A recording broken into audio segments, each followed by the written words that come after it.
आपल्या कार्याने आंतरराष्ट्रीय स्तरावर एक वेगळी छाप निर्माण केलेला, नसानसात भारतीयत्व आणि भारत राष्ट्राविषयी नितांत प्रेम असलेली संघटना म्हणजे राष्ट्रीय स्वयंसेवक संघ. या संघटनेच्या शताब्दीनिमित्त हिंदवी रेडिओ 89.6 वरून या संस्थेविषयी माहिती करून घेऊयात सतसंघ या कार्यक्रमातून. यामध्ये आज ऐकूयात या संघटनेचे सातारा जिल्ह्याचे कार्यवाह श्रीयुत महेश शिवदे यांची शेखर कुलकर्णी यांनी घेतलेल्या मुलाखतीचा पहिला भाग.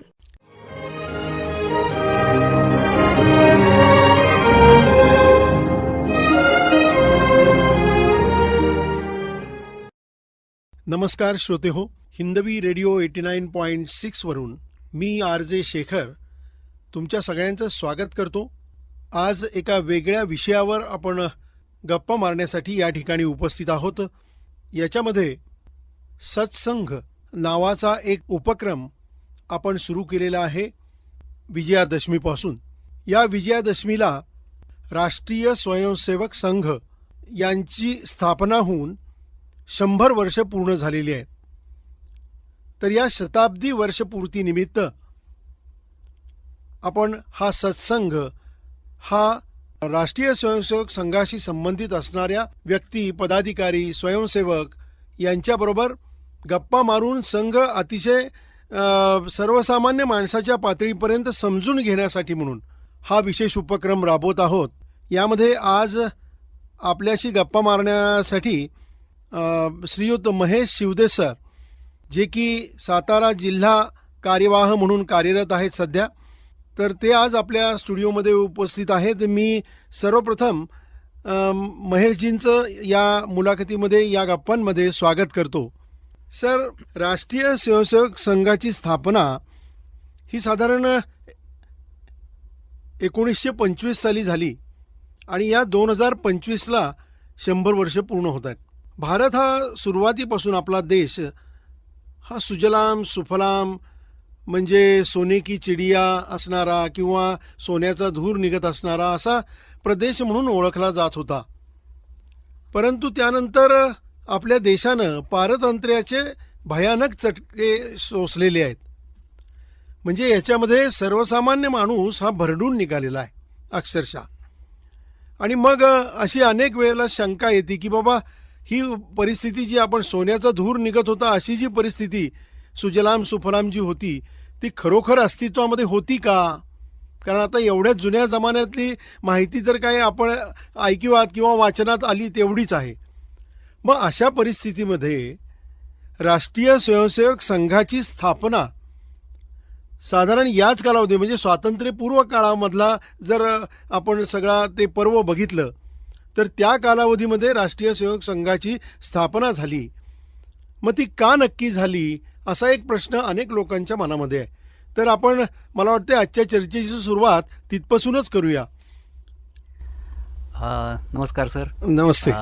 तुम्ही एकतर सुरुवातीला मी तुमच्या हिंदवी FM रेडिओचे मी सुरुवातीला आभार मानतो, कारण तुम्ही राष्ट्रीय स्वयंसेवक संघाच्या या सगळ्या जे काम आहे ते सर्वसामान्यांपर्यंत पोचवण्यासाठी जे काय हा सत्संग नावाचा उपक्रम आपल्या रेडिओच्या मार्फत सुरू केला, तर त्याच्यामध्ये मला इथं निमंत्रित केलं, तर त्याबद्दल मी सुरुवातीला सगळ्या आपल्या व्यवस्थापकीय स्टाफचे आणि आपले आभार मानतो की आपण या ठिकाणी मला बोलवलं आणि संघाची माहिती देण्यासाठी अशा पद्धतीच्या गप्पा आज आपण कराव्यात असं म्हटलं.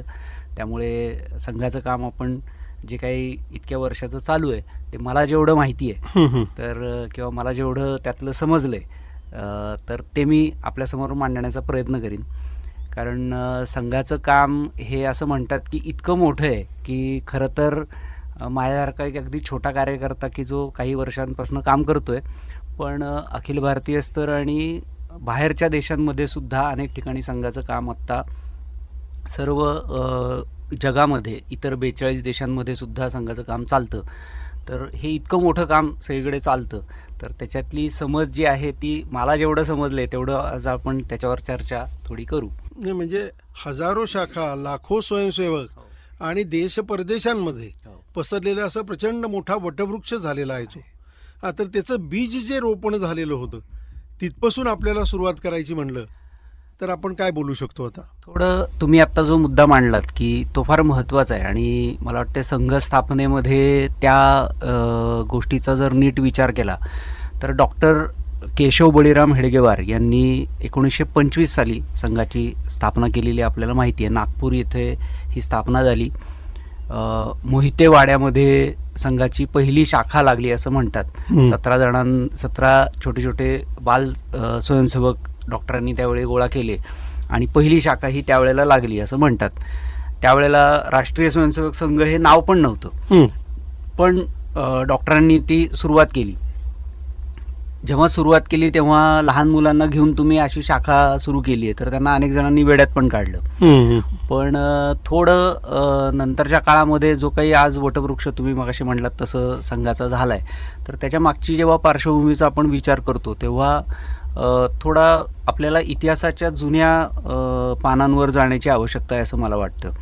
म्हणजे भारताचा इतिहास हा नेहमी आपण जर विचार केला तर तो सांगितला जातो की साधारण सगळ्यांच्या आपल्या बोलण्यामध्ये नेहमी रामायण महाभारत यांचा उल्लेख हा नेहमी येतो किंवा अन्य असे जे प्रमुख राजे आपल्या ठिकाणी ज्यांनी कार्यकाळामध्ये खूप चांगलं काम केलं त्या वेळेला त्यांचे उल्लेख हे सगळीकडे येताना दिसतात. एक असं आत्ता नवीन संशोधन सांगतं की नुसता 5,000 वर्षाचा इतिहास आहे असं नाहीये, तर 10,000 आणि त्याच्यापेक्षा जास्त अशा पद्धतीचा इतिहास हा भारताचा राहिला आहे. अशा पद्धतीची नवीन एक आत्ता संशोधनं ही सगळीकडे आपल्याला दिसत आहेत. आता ह्याचा जर नेमका विचार केला तर तसं जगामधले इतर जे देश आहेत तर त्या देशांच्या मनाने भारताचं तेव्हा असणारं समाज जीवन जे आहे ते अधिक समृद्ध होतं असं आपण म्हणू शकतो. कारण एका प्रिमिटिव्ह स्टेजपासून ते साधारणपणे एका विकसित समाजाची जी काही एकूण धारणा असते किंवा विकसित समाज जो असतो तर त्याच्यामध्ये जे काही गोष्टी यायला पाहिजेत तर त्या सगळ्या गोष्टी या भारतामध्ये आपल्याला त्यावेळेला आलेल्या आपल्याला लक्षात येतील. म्हणजे काय तर अनेक जी अंग आहेत समाज जीवनाची तर त्या अंगांमध्ये आपल्या असं लक्षात येतं की प्रगती झाली एखाद्या देशाची म्हणजे काय तर त्या देशाची अर्थव्यवस्था चांगली आहे, सगळ्या लोकांना व्यवस्थितपणानं 2 वेळाला चांगलं खायला प्यायला मिळतंय, त्यानंतर त्यांच्या एकूण जीवन जे आहे ते समृद्ध आहे असं एकूण म्हटलं जातं. आता त्या अनुषंगाने त्या क्रायटेरियाने जर आपण बघितलं तर त्यावेळेला तुम्ही मगाशी जो शब्द वापरला ती सोनी की चिडिया किंवा सोने का धूर, सोन्याचा धूर हा आपल्या देशात निघत होता, इतकी समृद्धी ही आपल्याकडं असलेली इतिहास सांगतो. म्हणजे सुबत्ता होती आणि रोटी कपडावर मकान हे तर म्हणजे प्रत्येकाची जी गरज आहे ती अगदी पूर्णपणानं त्यावेळेला विकसित झालेली होती त्यानुसार. असं एकूण इतिहासामधले अनेक दाखले देता येतील. पण समाज जीवनामध्ये जेव्हा आपण विचार करतो तर विज्ञानाचा विषय समजा विचार केला किंवा साहित्याचा विचार केला, कलेचा विचार केला, क्रीडा क्षेत्राचा विचार केला, असे अन्य जी समाज जीवनाची क्षेत्र आहेत तर या प्रत्येक क्षेत्रामध्ये त्या वेळेला उंची गाठलेले आणि त्याच्यामध्ये नवीन संशोधनं केलेले, नवीन काही गोष्टी आणलेले अनेक उदाहरणं ही आपल्याला देता येतील. जसं विज्ञानामध्ये आता मेडिकल क्षेत्रामध्ये जर बघितलं तर सुश्रुत नावाचे जे ऋषी होते ते पहिले सर्जन होते असं आपल्याकडं सांगितलं जातं. वैज्ञान त्यावेळेचा हे होता. त्यानंतर कणाद नावाचे जे ऋषी होते त्यांनी ॲटमचा शोध लावला असं आपल्याकडे सांगितलं जातं. बायनरी सिस्टमचा आज आपल्याकडे ज्या सांगितले जातात 0101 तर त्याची सुद्धा शोध हा पूर्वीच्या आपल्या ऋषींनी लावलेला आपल्याला माहिती आहे. किंवा झिरोचा शोध हा भारतामध्ये लागला असं एकूण सगळेच हे मान्य करतात सगळ्या ह्याच्यामध्ये. किंवा आर्यभट्टांनी सर्व सोलार सिस्टम्समधले जेवढे काही ग्रह तारे आहेत त्यांचं एकूण भ्रमण, त्याची वैज्ञानिक सगळे विषय हे त्यांनी शोधलेले आपल्याला माहिती आहेत. असं एकूण विज्ञान विषयामध्ये असेल किंवा अर्थशास्त्र, राजनीती याच्यामध्ये आर्य चाणक्यांचा उल्लेख आपल्याला केल्या वाचून आपण राहू शकत नाही असं त्यांचं एक कार्य आपल्याला दिसतं. किंवा भाषा किंवा याच्यामध्ये अगदी पाणिनींपासून ते अनेक नावं त्याच्यामध्ये घेता येतील. कालिदासांसारखं एक हे आहे की एकूण समृद्धता या सगळ्याच क्षेत्रांमध्ये भारतामध्ये त्यावेळेला असलेली बघतो. किंवा अनेक जी मोठी मोठी जी मंदिरं ही दक्षिणेमध्ये किंवा उत्तरेमध्ये जी बांधलेली आपण बघतो ती वैज्ञानिक आधार, त्याचा आर्किटेक्चरल स्ट्रक्चर ह्याचा जर विचार केला तर ती अनोखी आहेत आणि अद्भुत असं मी तर म्हणेन. हम्म. कारण म्हणजे हम्पीसारखं एक उदाहरण आपण देऊ शकतो की ज्याच्या काय खांबांच्या ह्याच्यावर जर आपण टिचकी वाजवली किंवा ते नॉक केलं तर त्याच्यातनं सप्तसूर निघतात. हम्म. आता हे ज्ञान आजही आपल्याला माहिती नाही की ते कसं आणि कुठल्या प्रकारची ते निधी दगड केली हो. आजही आपल्याला माहिती. दगडी खांबामधून हा आवाज आवाज. सप्तसूर निघतो. किंवा ही जी सगळी मंदिरं उभी राहिली आहेत तर जवळपास 70 मजली इमारत उभी राहील एवढ्या उंचीची. ह्याचे गोपूज ज्याला आपण म्हणतो ते तेवढे उंच आहेत हम्म, या हम्म. सगळ्याचे. हम्म. तर या प्रकारचं टेक्नॉलॉजी ही त्यावेळेला कशी आली असेल असा खरंच प्रश्न पडतो. किंवा इन्व्हर्टेड इमेज ही हम्पीच्या मंदिरामध्ये विठ्ठलाच्या दिसते आपल्याला. किंवा अनेक मंदिरं आपण आत्ता असं बघतो की बरोबर काही कालावधी वर्षातला असा असतो की जिथं बरोबर जे सूर्याचं किरण आहेत ते त्या मंदिराच्या म्हणजे मूर्तीच्या बरोबर चेहऱ्यावर पडलेले आपण बघतो. अगदी हम्म. महालक्ष्मीचं मंदिर सुद्धा आपल्याला माहिती आहे. आता अगदी नवीन झालेलं रामलल्लाचं सुद्धा हा. त्याला सुद्धा तो कुंकुम तिलक जसं म्हणतो आपण तसं सूर्य तिलक हो. हा लागतो विशिष्ट कालावधीमध्ये. तर असं टेक्नॉलॉजी वाईज जर आपण बघितलं तर तेव्हा आपण इतके ॲडव्हान्स्ड होतो असं आपण म्हणू शकतो आणि सर्व क्षेत्रांमध्ये होतो. आणि ही जी सुवर्णमयी जो इतिहास होता पण या सुवर्णमयी इतिहासाचं साधारणपणे एक 2000 वर्षापूर्वीपर्यंतचा हा इतिहास हा याच प्रकारचा राहिलेला आपण बघतो. पण साधारण एक 6व्या-7व्या शतकानंतर आपण असं बघतो की शक आणि हुण हे पहिल्यांदा भारतामध्ये त्यांचं आक्रमण झालेलं आपल्याला माहिती आहे. एवढा समृद्ध देश त्या ठिकाणी असणारी समृद्धता ती आपल्याला मिळायला पाहिजे हे स्वाभाविकपणे बाहेर कोणालाही वाटू शकतं. त्यामुळं त्या महत्त्वाकांक्षेपोटी या सगळ्या राजांनी त्यावेळी आक्रमण केलेली आपल्याला लक्षात येतात. त्यातलं पहिलं मेजर मोठं जे आपण म्हणू शकतो ते शक आणि हुणांचं आहे. आता या शक आणि हुणांनी जे आक्रमण केलं तर त्या आक्रमणाला सुद्धा त्यावेळेच्या सगळ्या राजांनी पूर्णपणे ताकदीने ते परतवून लावलेले. म्हणजे विक्रमादित्य हा राजा आपल्याला माहिती आहे तर त्या राजांनी शकांचा पूर्ण पराभव त्यावेळेला घडवून आणला. सगळ्या राजांना एकत्र केलं, त्यांच्या विरोधामध्ये ते लढले आणि आज शक आणि हुण हे आमच्यामधलेच आहेत. म्हणजे आज तुम्ही असं नाही डिफरन्शिएट करू शकत की हा शक आहे आणि हा हुण आहे. ते सगळे आमच्यामध्येच आले. म्हणजे विक्रमादित्याने त्यांना हरवलं आणि नंतर आलेल्या हुणांना गुप्त सम्राट जे होते म्हणजे गुप्त कार्यकाल जो आहे आपल्या इथला तर त्याच्यामध्ये त्यांनी हरवलेलं आपल्याला माहिती आहे. तर असं पहिलं आक्रमण या दोघांचं झालं. पण त्याच्यानंतरचा मात्र कालावधी हा आपल्याला नंतर चिंताजनक किंवा ज्याचा विचार हा आपल्याला करावा लागेल अशा पद्धतीचा दिसतो की जो आहे इस्लामी आक्रमणाचा आहे. आता इस्लामी आक्रमणाचं कसं झालं की अरब राष्ट्र जी आत्ता आपण म्हणतो जी आत्ता अस्तित्वात आहेत तर त्यावेळेला तिथं साधारण टोळ्या सगळीकडे होत्या आणि या टोळ्यांची आक्रमणं ही इथं होत होती. तिथं स्वाभाविकपणे जी भौगोलिक परिस्थिती आहे त्या भौगोलिक परिस्थितीमध्ये त्यांना तेवढी समृद्धता तिथं येत नव्हती आणि दुसरा त्यांचा धर्माचाही विषय होता. त्यामुळे या दोन्हीला घेऊन ते भारताच्या विषयामध्ये आक्रमण करण्यासाठी म्हणून भारताकडे यायला सुरुवात झालेली होती. आणि त्यातही सांगायचा इतिहास असा आहे की 300 वर्ष आपल्या सगळ्या राजांनी त्यांना तिथं अडवून धरलेले. म्हणजे कुठे पंजाब, अफगाणिस्तान हा जो भाग होता इथपर्यंत भारताची साधारण सीमा होती बरोबर. तर त्या ठिकाणच्या राजांनी हे त्यावेळेला अडवून धरलेलं आहे आणि त्या राजांनी 300 वर्षानंतर तिथेही त्यांनी त्यांना पराभूत करून मग पुढे मार्गक्रमण केलेलं आपण बघतो. खैबर खिंडीतनं पुढे आले. त्यात मोहम्मद बिन कासिम हा पहिला आतमध्ये येणारा व्यक्ती आहे. लहान एकदम युवराज आहे पण तो आला त्या सगळ्यांना पराभूत करून पुढे. आणि मग आपण त्याची साधारणपणे पुढे लाईन बघतो की जी लाईन अशी होती की ज्यांनी एकामागोमागे एक आक्रमणं ही भारतामध्ये झालेली आपल्या सगळ्यांना लक्षात येतील. त्याच्यामध्ये एक आहे मोहम्मद बिन कासिम पहिला मी म्हटलं तसं. अल्लाउद्दीन खिलजी नंतर आला. त्यानंतर घोरी आहे. त्यानंतरचे सगळे जे मुघल सम्राट जे होते तर त्या मुघल सम्राटांचं राज्य हे आपल्याकडं झालेलं आपण बघतो. जसं अकबर आहे, त्यानंतर बाबर आहे, शहाजहान आहे, शेवटचा अगदी औरंगजेब आपल्या सगळ्यांना शिवाजी महाराजांच्या इतिहासामध्ये अधिक माहिती म्हणून तो आहे. तर या सगळ्यांची जी आक्रमणं झाली ह्या सगळ्याचा कालावधी जवळपास 800 ते 1000 वर्षाचा आहे आणि तो इतका भयंकर आहे. आणि तो जो कालावधी आहे त्या कालावधीमध्ये असं लक्षात येतं की या सगळ्या जे आक्रमक होते आता इतर जणांचं आक्रमण आणि ह्यांच्या आक्रमणामध्ये काही बेसिक फरक हे आपल्या लक्षात घ्यायला पाहिजेत की ज्याचा परिणाम हा नंतरच्या काळामध्ये आपल्या समाज जीवनावर एकूण झाला तो असा की इतर आक्रमणं येतात तर ते तुमच्या वर आक्रमण करतात, तुमचं काय असेल ते लुटून नेतात आणि किंवा तुमच्यावर राज्य करतात. पण इथे दोन गोष्टी होत्या. एक म्हणजे लुटून नेण्याचा पण विषय होता आणि धर्माचं पण अधिष्ठान हे त्यांचं इथे त्यांना स्थापित करायचं होतं. त्यामुळे त्या पद्धतीनं अन्याय, अत्याचार त्या सगळ्या समाज लोकांच्यावर, स्त्रियांवर अन्याय अत्याचार खूप झाले. त्याच्यानंतर तुम्ही जर नॉन मुस्लिम्स असाल तर तुमच्याला वेगळा झिझिया कर हा त्यावेळेला लावला गेला या सगळ्या राजांच्या काळामध्ये. किंवा ऐकत नसेल तर मारून टाकण्यापर्यंतचे अनेक विषय हे धर्मांतरण जर नाही केलं तर मारून टाकलं जातं. धर्मांतरणामध्येच जर तो मान्य झाला नाही हा. तर त्याचं हे करायचं, खात्मा करायचा, मारून टाकायचं. असे अनेक उदाहरणं देता येतील. आपण मी आता त्याच्या डिटेलिंगमध्ये जात नाही. पण अशा पद्धतीचं एकूण वातावरण हे समाजामध्ये खूप मोठ्या प्रमाणामध्ये देशभर आपल्याला दिसतं.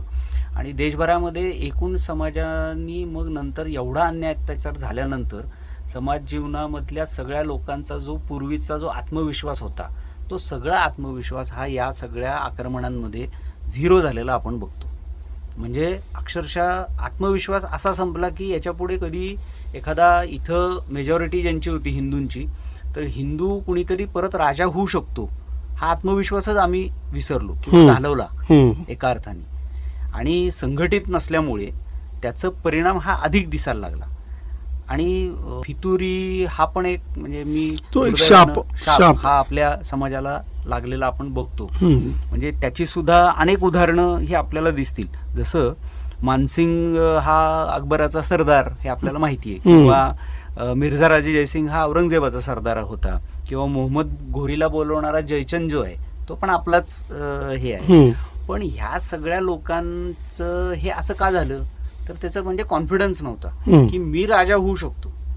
तर हा कॉन्फिडन्स नव्हता.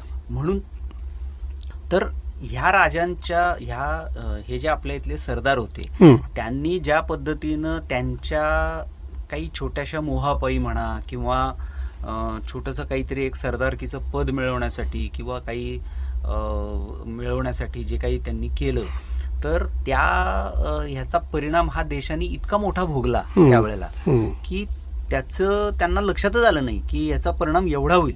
म्हणजे अनेक वेळा शिवाजी महाराजांच्या इतिहासामध्ये आपण बघतो की ह्या सगळ्यांच्याकडे जाऊन ते म्हणलेत की अरे तू हिंदू आहेस, तू आपला राजा आहेस, तर तू ह्याच्याबरोबर कसं काय राहतोयस. पण ते ऐकलेलं नाहीये हे आपल्याला माहिती आहे. तर अशा पद्धतीच्या गोष्टी झाल्या आणि त्याच्यामुळे आपल्या या देशाला एका अर्थाने पारतंत्र्यामध्ये म्हणजे दोन्ही प्रकारचं फिजिकल पारतंत्र्य पण आणि मानसिक पारतंत्र्य पण हे आपल्या सगळ्या समाज जीवनामध्ये आपल्याला झालेलं आपण बघतो. आणि ते जे आहे त्याचा एक मोठा परिणाम हा आमच्या सगळ्या या देशाच्या इतिहासावर झालेला आपण लक्षात येतो. आता ह्याच्यात थोडा विचार करत असताना ही जी सगळी शृंखला मी सांगितली मुघल राजांची, तर त्याला थोडंसं एक जे आव्हान दिलं ते मात्र आपल्या शिवाजी महाराजांनी छत्रपती शिवाजी महाराजांनी दिलेलं आपण बघतो. छत्रपतींनी ज्या पद्धतीनं या समाजातल्या विविध जातीपंथांमधला जो एकूण भेदभाव होता तो काढून ह्या सर्व 18 पगड जातीतल्या सर्व लोकांना एकत्र केलं आणि एका अर्थाने या सगळ्या मुघली आणि इस्लामी आक्रमणाला आपण एक राज्य स्थापन करू अशा पद्धतीचा एक कॉन्फिडन्स देण्याचा प्रयत्न केला. आणि मग तो इतिहास सगळा आपल्याला माहिती आहे की अगदी 4.5 मावळ्यांच्या जोरावर त्या फौजेवर हिंदवी स्वराज्याची स्थापना करण्याची शपथ त्यांनी घेतली. आणि ह्या सगळ्यांमध्ये हा कॉन्फिडन्स निर्माण केला की आपण ह्यांच्या विरोधात लढू शकतो आणि आपलं छोटं का होईना आपलं राज्य होऊ शकतं. हा कॉन्फिडन्स पहिल्यांदा या देशामध्ये कुणी दिला एवढ्या वर्षाच्या 800 वर्षाच्या आक्रमणानंतर तो शिवाजी महाराजांनी. आणि त्याच्यासाठी खरं तर आपण सगळेजण महाराष्ट्रीय आहोत आणि विशेषतः आपण राजधानीमध्ये साताऱ्यात बसलोय त्याचा आपल्या सगळ्यांना खूप अभिमान पण आहे. आणि त्या सगळ्या गोष्टींची जी लिगसी आहे तर ती आपल्यासाठी एक खूप अभिमानास्पद आहे म्हणजे सातारकर म्हणून. तर त्यावेळेचा जो काळ होता तर या काळामध्ये शिवाजी महाराजांनी हे करून दाखवलं. आणि इतिहासाचं जर नीट आपण हे केलं अभ्यास केला तर आपलं असं लक्षात येईल की तो जवळपास ती जी प्रेरणा होती जी शिवाजी महाराजांनी त्यावेळेला उत्पन्न केली त्यांच्या व्यक्तिगत चारित्र्यापासून ते संघटनात्मक विषयापासून ते युद्ध कौशल्यापासून सगळ्या गोष्टींचा जेव्हा आपण विचार करतो तेव्हा आपल्या असं लक्षात येतं की त्याची प्रेरणा खूप मोठ्या प्रमाणामध्ये नंतरच्या सगळ्या मराठा राजांना मिळालेली आपल्याला दिसते. आणि 300 वर्ष जवळपास त्यानंतर मराठे हे या सगळ्या विषयामध्ये या सगळ्या परकीय लोकांच्या विरोधात लढताना आपल्याला बघतो आपण. म्हणजे अगदी इस्लामी आक्रमणाच्या राजांपासून ते अगदी शेवटच्या म्हणजे इंग्रजांपर्यंत आपण लढलेले तेव्हापर्यंतचे मराठे बघतो. म्हणजे एक काळ असा आहे की जेव्हा अटक ते कटक इतकं मोठं मराठा साम्राज्य आणि अख्खा देश मराठे सांभाळतायत अशा पद्धतीची एक हे झाली. त्याचं केवळ आणि केवळ जे प्रेरणास्थान आहे ते शिवाजी महाराज.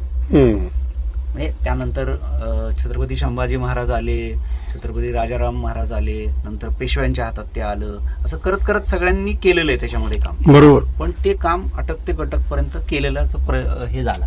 पण पुन्हा एकदा मगाशी मी म्हटलं तसं फितुरीचा जो एक शाप आपल्याला दिसतो तर तो याही काळामध्ये या सगळ्या विषयांमध्ये लागलेला आपल्याला लक्षात आला. आणि एवढं मोठं केलेलं साम्राज्य पुन्हा एकदा इंग्रजांच्या काळामध्ये परत आपण पारतंत्र्यात त्यावेळेला गेलो असं एक चित्र आपल्याला दिसतं. आणि इंग्रजांनी काय केलं तर इंग्रज हे इथं व्यापारासाठी आले, हातात तराजू घेऊन आले असं म्हणतात. पण त्यांनी करता करता त्यांच्या जेव्हा इथल्या समाजाचा जेव्हा त्यांनी अभ्यास केला तेव्हा त्यांच्या असं लक्षात आलं की इथं जातीयतेचं मोठं प्रमाण आहे, इथले लोक संघटित नाहीत, इथल्या लोकांच्या मध्ये आत्मविश्वास नाही. आता हे जे काही त्यांनी मार्कॉन विषय केले प्रत्येक गोष्टीमधले तर त्याचा त्यांनी फायदा उठवायचं ठरवलं. म्हणजे असं म्हणतात की त्यावेळेची लोकसंख्या 30 लाख होती आपल्या देशाची आणि या 30 लाख लोकसंख्येला 300 लोकांनी एका अर्थाने चालवलंय. बरोबर. आणि रणनीती काय तर डिवाइड अँड रूल हीच रणनीती त्यांनी त्यावेळेला केलेली. म्हणजे जायचं एखादं राज्य किंवा एखादा जो प्रदेश घ्यायचा आहे तर तिथला कोणीतरी एक फितूर गाठायचा, त्याला काहीतरी आमिष द्यायची आणि त्यातून तो प्रदेश आपला बनवायचा. आणि इतके सगळे राजे होते तर ते सगळे मांडलिक नंतरच्या काळामध्ये झालेले आपल्याला इतिहास हा माहिती आहे. अशा पद्धतीनं साधारणपणे देशाचं चित्र हे त्यावेळेला आपल्याला दिसतं. आणि मी म्हटलं तसं समाजामधले हा जो सगळा विश्वास जो गेला होता तर तो विश्वास आपण परत कसा निर्माण करणार असा एक प्रश्न हा त्यावेळेला खरं तर खूप मोठा दिसतो.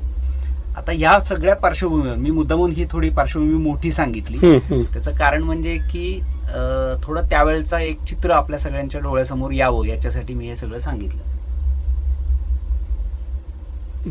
आणि त्यानंतर 1889 साली डॉक्टर हेडगेवारांचा जन्म हा त्यावेळेला झालेला आहे 1 एप्रिल 1889ला. तर डॉक्टर हे म्हणजे त्यांच्या जीवनाचा जर आपण नीट विचार केला तर ज्याला बॉर्न देशभक्त असं म्हणता येईल एखाद्या व्यक्तीला, तसे ते बॉर्न देशभक्त होते. म्हणजे त्यांच्या जीवनातल्या अनेक जे प्रसंग आहेत ते सांगता येतील की ज्याच्यातनं त्यांच्या मनामध्ये देशभक्ती किती ओतप्रोत भरलेली होती ते आपल्या लक्षात येतं. अनेक प्रसंग आहेत. पार्श्वभूमी मगाशी जी सांगितली त्या पार्श्वभूमीवर डॉक्टरांचा जन्म झालेला आपण बघतो.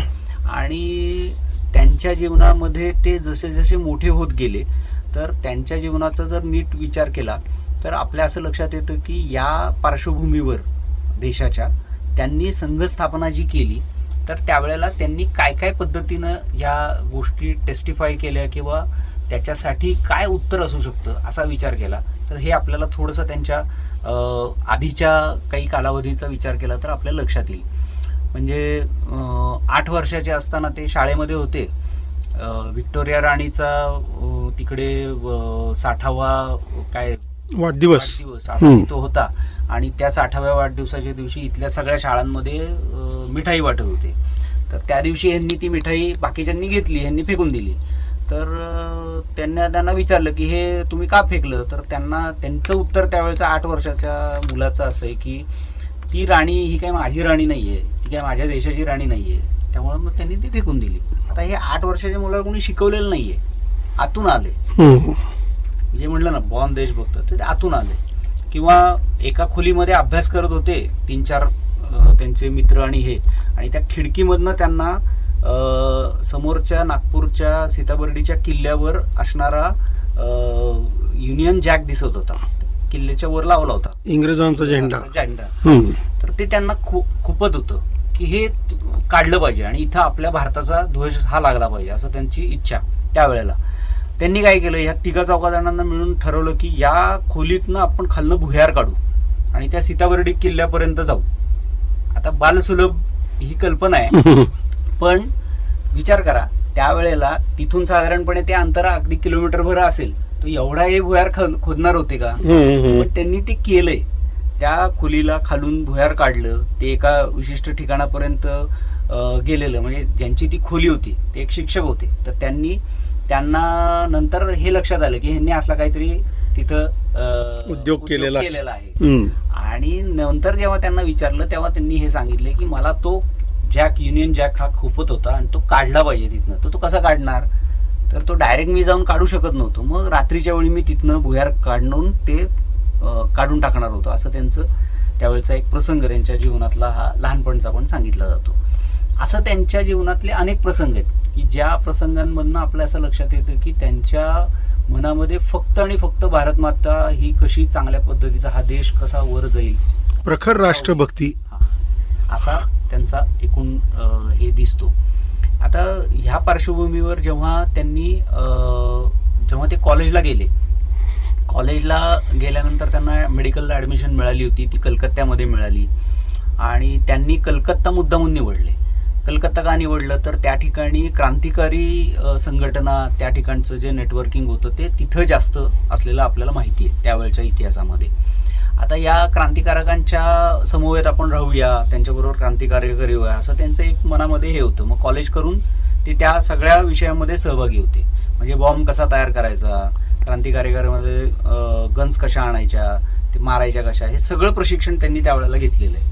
आणि त्या प्रशिक्षणाच्या कालावधीमध्ये त्यांनी जेव्हा हे सगळं बघितलं, ते सगळं तिथं चाललेलं, तर त्यांच्यानंतर त्याची लिमिटेशन्स त्यांच्या लक्षात आली. लिमिटेशन काय आहे, तर क्रांतिकार्य हे आहे, एक मार्ग आहे तो देशभक्ती किंवा स्वातंत्र्य मिळवण्याचा, पण त्यांच्या असं लक्षात आलं की सगळ्या सर्वसामान्य माणसाला हे झेपेल असं नाहीये. म्हणजे मला जर समजा सर्वस्व समर्पण करण्याची क्रांतिकार्यामधली आवश्यकता असते, म्हणजे प्रसंगी मला माझं जीव पण द्यायला पाहिजे तिथे, अशा पद्धतीचं एक तिथे रिक्वायरमेंट त्या क्रांतिकार्यातली असते. तर हे सगळेजण करू शकतात का, तर नाही करू शकत, हे त्यांच्या लक्षात आलं.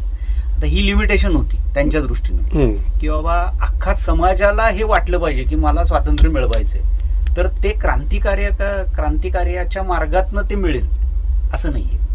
तर मग त्यांनी तो मार्ग थोडा थांबवला किंवा त्याच्यामधनं थोडे लांब गेलेले आपण बघतो. आणि नंतरच्या काळामध्ये ते काँग्रेसमध्ये सहभागी झाले, काँग्रेस पक्षामध्ये. रितसर काँग्रेसचे पदाधिकारी होते नागपूर भागामधले. नागपूर भागामधल्या अनेक काँग्रेसच्या कार्यांमध्ये त्यांचा सहभाग दिसतो, अनेक आंदोलनांमध्ये सहभाग हा त्यावेळच्या आपल्याला दिसतो.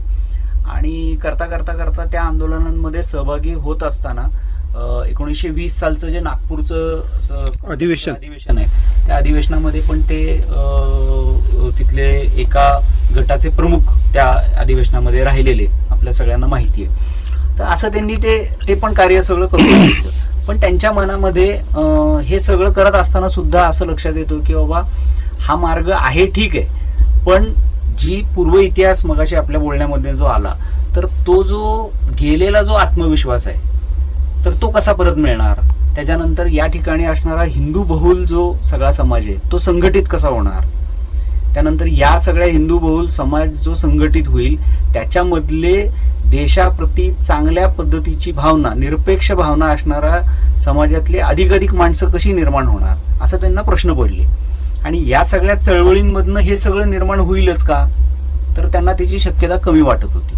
म्हणून त्यांच्या मनामध्ये असं आलं की आपण एक काही वेगळा मार्ग याच्यामध्ये निवडूया.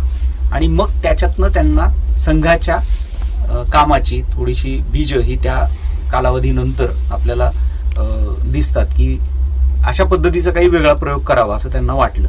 म्हणून मग त्यांनी राष्ट्रीय स्वयंसेवक संघाची स्थापना ही त्यावेळेला केलेली. आणि करत असताना त्यांच्या डोळ्यासमोरचं ध्येय पक्क होतं.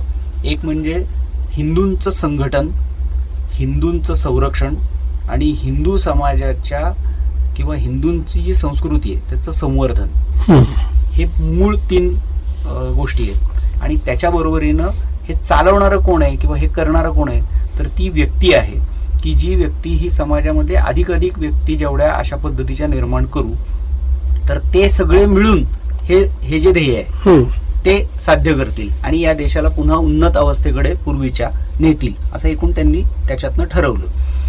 हा मूळ विचार होता. म्हणजे 1925 साली संघ स्थापन करत असताना.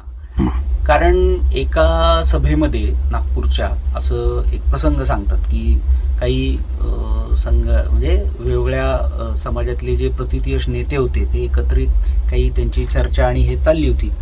तर त्यावेळेला मला गाढव म्हणा पण हिंदू म्हणू नका अशा पद्धतीची तिथं चर्चा झाली आणि त्यावेळेला डॉक्टर हेडगेवार चिडले या सगळ्या लोकांवर. अरे आपला हिंदू बहुल देश आहे आणि हिंदू धर्म हा काही वाईट धर्म नाही आहे, तुम्ही त्याला कशाला हे करता. तर हे उठून म्हणले की मी केशव बळीराम हेडगेवार हे सांगतो की मी हिंदू आहे आणि मला त्याचा अभिमान आहे, असं त्यांनी त्यावेळेला सगळ्यांसमोर जाहीर सांगितलेलं आहे. ते स्थापनाच्या आधीचा हा प्रसंग आहे, पण असं त्यांच्या मनामधलं ते आपल्याला दिसतं की हे कशासाठी हे केलंय. आणि मग व्यक्ती निर्माणाचं काम कसं होईल याच्यासाठी मग त्यांनी कार्यपद्धती जी निर्माण केली आहे ती संघ शाखेची आहे, जी आज आपल्याला सगळीकडे दिसते. आता ही सुद्धा कार्यपद्धती ही हळूहळू इव्हॉल्व्ह झालेली आहे, हे आपण बघतो. म्हणजे सुरुवातीला जेव्हा त्यांनी स्थापना केली तर हे सुरुवात कशी करायची, तर त्यांनी लहान मुलांना घेतले बरोबर. म्हणजे अगदी बाल ज्याला आपण म्हणू, वय वर्ष 10, 12, 15 अशा वयातली सगळी मुलं एकत्र केली, 17 मुलं केली. आणि असं म्हणतात की पहिल्यांदा मोहितेवाड्यामध्ये ती शाखा सुरू झाली आणि मग त्याचं हळूहळू हळूहळू काम हे सुरू होत गेलं. तर ही साधारणपणे संघाच्या पार्श्वभूमी ज्याला म्हणू आपण, संघ स्थापनेची, ही जरा नीट समजून घ्यायला पाहिजे. कारण इतिहास आपल्या देशाचा आणि प्रत्यक्ष यांनी का हे सुरू केलं आणि कशा पद्धतीने ते हे केलं, तर ह्याचा मला वाटतं हा सगळा मागोवा या पद्धतीचा आहे.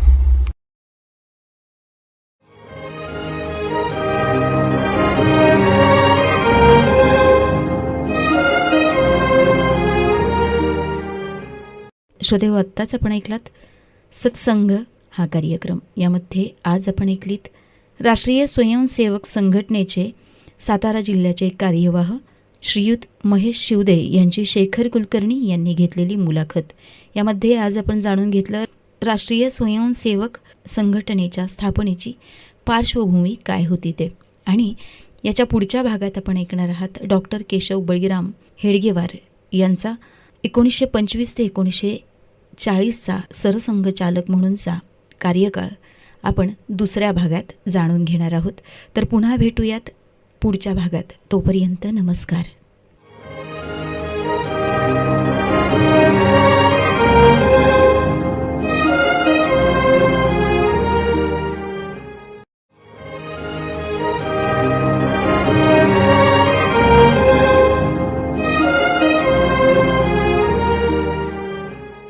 श्रोतेहो, नमस्कार.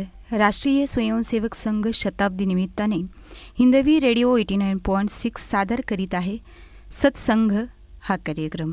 राष्ट्रीय कर्तव्य, राष्ट्रभक्ती, राष्ट्रनिष्ठा अर्थात राष्ट्रप्रथम या सर्व विचारांची मूर्तरूप संघटना म्हणजे राष्ट्रीय स्वयंसेवक संघ. समाज मनात संस्थेचा जडणघडणीविषयी, संस्थेच्या कार्यपद्धतीविषयी उत्सुकता, शंका, आक्षेप असे विविध अंगी वैचारिक प्रवाह पाहावयास मिळतात. या सगळ्यांची उकल करून राष्ट्रीय स्वयंसेवक संघ समजून घेण्यासाठी आपण हा प्रयत्न करीत आहोत. आपल्या या कार्यक्रमाच्या निमित्ताने आज आपण ऐकणार आहात राष्ट्रीय स्वयंसेवक संघ सातारा जिल्ह्याचे कार्यवाह श्रीयुत महेश शिवदे यांची शेखर कुलकर्णी यांनी घेतलेली मुलाखत. या मुलाखतीचा दुसरा भाग आज आपण ऐकणार आहोत. यामध्ये आज आपण जाणून घेणार आहोत माननीय डॉक्टर केशव बळीराम हेडगेवार यांचा सरसंघ चालक म्हणूनचा 1925 ते 1940चा कार्यकाळ.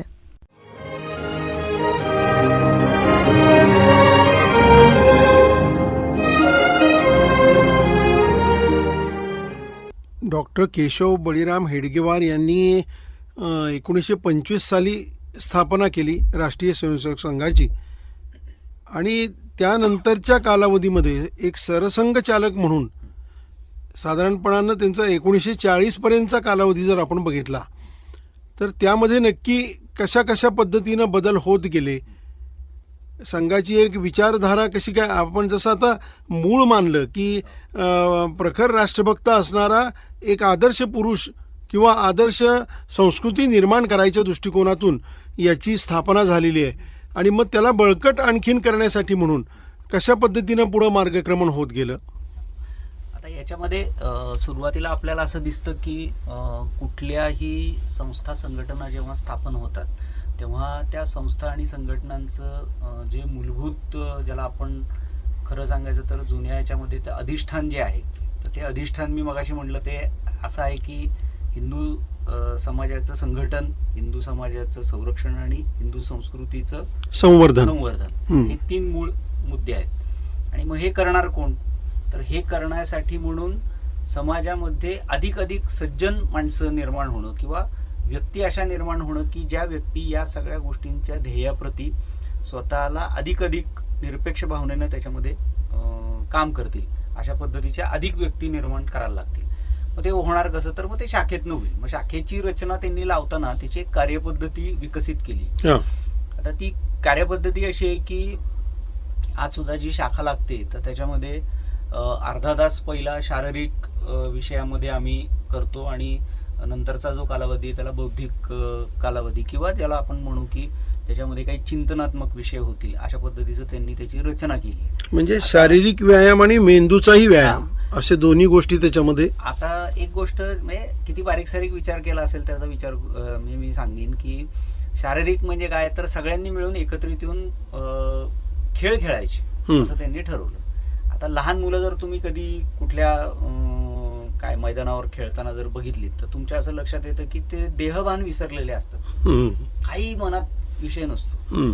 आणि हे स्वाभाविकपणे लहान मुलापासून ते अगदी म्हाताऱ्या माणसापर्यंत जो खेळतो म्हणजे स्पोर्ट्स मध्ये आपण जर बघितलं तर स्पोर्ट्स किंवा कुठल्याही प्रकारचा खेळ खेळत असताना आपल्या असं लक्षात येते की आपल्या डोक्यात त्यावेळेला फक्त आणि फक्त खेळ हाच विषय असतो. संघ भावना ही प्रामुख्याने जागृत होत असते.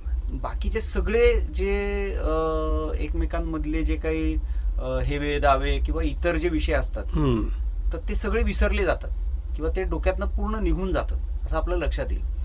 तर कबड्डी खेळताना, हुतुतू खेळताना त्यावेळेला किंवा अन्य खेळ खेळताना हे सगळे जे मुलं होती त्यावेळची किंवा तरुण होते हे सगळे येऊन भरघोस तिथं खेळायचे किंवा आजही शाखेमध्ये खेळलं जातं आणि त्याच्यातनं एक मैत्री ही त्याच्यामधनं तयार होते.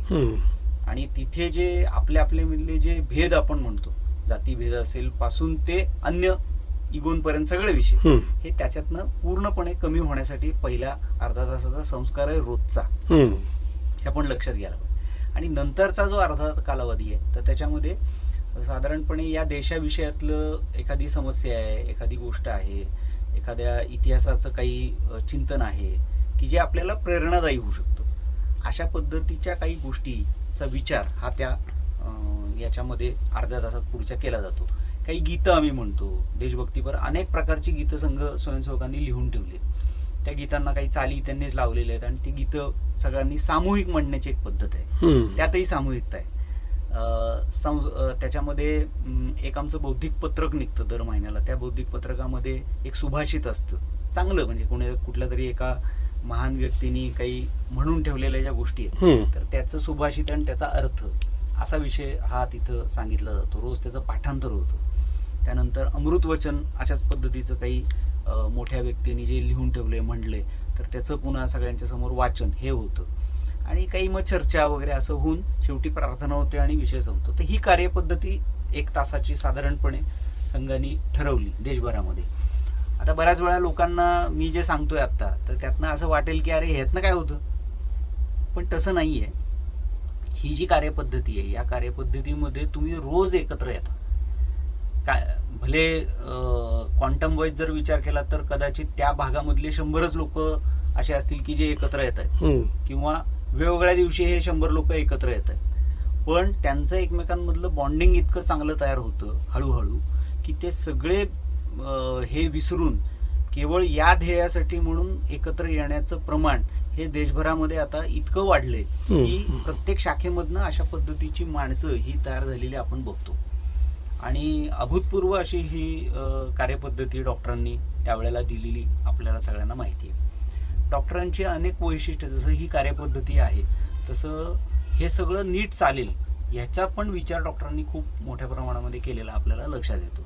एक आहे की म्हणजे मी मुद्दामून उदाहरण सांगेन की संघामध्ये वर्षभराचे कार्यक्रम किती असं जर विचारलं तर 6 मुख्य कार्यक्रम संघाने सांगितले. 6 उत्सव ज्याला आम्ही म्हणतो.